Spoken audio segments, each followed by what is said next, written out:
Title: The Janitor Who Rewired a Company on a Quiet Tuesday Night in Fort Wayne, Indiana. Something remarkable happened that would ripple far beyond anyone's expectations. It was almost 9 p.m. when Calvin Rhodes pushed open the heavy metal door leading into the forgotten storeroom behind the logistics bay at Brelock Industries. Dressed in his dark gray coveralls, maintenance stitched neatly over his chest, Calvin moved with the tired, determined energy of someone working not out of obligation, but out of genuine curiosity. The building had long since fallen silent. Most of the staff had gone home hours ago. Only the sputtering of an old vending machine near the break room and the stubborn flickering of a fluorescent light punctuated the stillness. This storeroom, cluttered with shelves stacked with dusty parts, obsolete monitors, and tangled bins of wires, was a place most had abandoned. But Calvin liked broken things. Always had. Tucked away in the farthest corner was the battered shell of a 7X sorting unit, once a key piece of warehouse equipment, now discarded as unfixable. The engineering team had written it off months ago, considering it a lost cause not worth the effort. It wasn't Calvin's job to fix it. No one had asked him. No one expected it.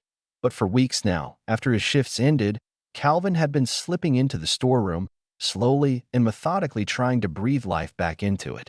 No manuals. No help. No guarantee of success. Just his mind, his hands, and the quiet conviction that broken didn't have to mean useless. He spread his tools out like a surgeon preparing for an operation: socket wrench, voltmeter, soldering pin, a small LED flashlight. Nearby, a flattened cardboard box bore the rough schematics he'd sketched by hand: arrows, circles, and notes that only he could decipher. Sliding under the machine, Calvin got to work. "Come on," he murmured, adjusting a coil delicately. "I know you got more in you." The machine shuddered, then fell still. Calvin only chuckled softly. "You're stubborn. I like that."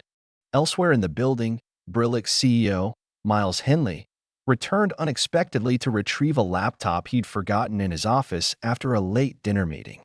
His early morning flight meant he couldn't afford to leave it behind. Passing by the storeroom, he noticed the cracked door and the strange, rhythmic mechanical whirring emanating from inside. Curious, he approached, careful not to make a sound.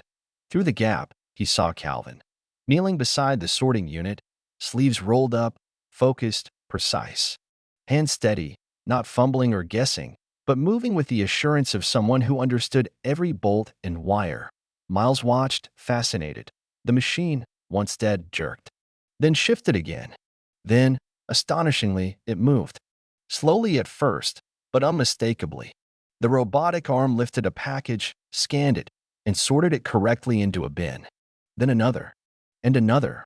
Miles blinked. The engineers had sworn this machine was beyond saving. And yet here it was, resurrected, by a man most people barely noticed as he mopped floors and changed light bulbs. He stood there, silent, absorbing the moment. Calvin, oblivious to his audience, muttered, "All right, voltage is steady. Let's see how you handle real-time sequencing." He tapped a wire gently into place with the back of a screwdriver, flipped a handmade switch, and the machine's performance improved again, scanning and sorting multiple items with efficiency rivaling brand-new systems. Miles let out a breath he hadn't realized he was holding. Calvin finally noticed him, freezing mid-motion. "Mr. Henley," he said, stunned. Miles stepped closer, hands casually in his pockets. "Didn't mean to sneak up on you." Calvin wiped his hands nervously on a rag. "Sorry, sir. I wasn't. I didn't mean to break any rules." "You fixed that." Miles pointed at the humming sorter. Calvin nodded. "Yes, sir. Been working on it. After hours. Just something to do." Miles studied the machine for a long moment. "Engineering said it couldn't be repaired," he said. "Maybe they just didn't want to try," Calvin replied softly. Miles smiled slightly. "You an engineer?" Calvin shook his head. "No, sir. Not officially. I studied electrical engineering at Purdue for a while. Had to leave when family needed me." Miles didn't respond immediately. He just watched the machine cycle through its operations, faster and cleaner than anything they'd fielded recently. "You mind if I show this to the engineering team tomorrow?" he asked. Calvin hesitated, then nodded. "Of course. You here at 8. I'm usually here by 7. "Good. We'll have someone cover your route." Meet me in the fifth floor conference room first thing. Miles left without another word, but the weight of his glance stayed with Calvin long after the door closed. Calvin barely slept at night. He lay awake in his modest apartment, staring at the cracked ceiling, replaying every second of that surreal encounter. He rose early, dressed carefully, smoothing the wrinkles from his uniform twice. At 8:01 a.m., Calvin stood nervously outside the sleek glass doors of the conference room. Inside, sharply dressed engineers in polos and khakis shuffled papers and sipped coffee. When Miles entered, the room hushed instantly. Without preamble, he said, "This is Calvin Rhodes, maintenance team. Last night, he restored the 7X sorter you all signed off as scrap." There was an uncomfortable ripple among the engineers. Miles turned to Calvin. "Tell them what you did." Calvin cleared his throat. "Well, the motor had ceased. The control board was fried. I patched together a new control interface using scrap parts, rewired the harnesses, reprogrammed the sequence." Murmurs filled the room. One engineer, Trevor Bain, sharp-suited and sharper-tongued, leaned forward skeptically. "With what? Duct tape and prayer?" Calvin answered plainly. "Mostly spare capacitors, some salvaged copper, a few old processors from return bins." "You bypassed the diagnostics?" Trevor asked, incredulous. "Couldn't run the original firmware, so I built a basic loop from scratch." The engineers stared. Miles played the footage he'd captured, the battered 7X unit sorting flawlessly, faster than the brand-new replacements. Silence. Miles let the video loop once more before saying, "Spend the next hour asking Rhodes anything you need. Then report back with recommendations." Some engineers grilled Calvin with sharp, technical questions, trying to poke holes. Others simply marveled at his solutions. By the end of the hour, even the skeptics grudgingly respected him, except for Trevor, who simmered silently. Miles approached Calvin afterward.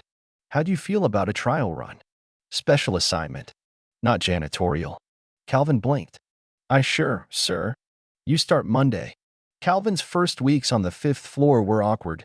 He swapped coveralls for slacks and a borrowed shirt, clutching a black notebook instead of a mop. He sat at an empty desk, expected only to listen, to learn.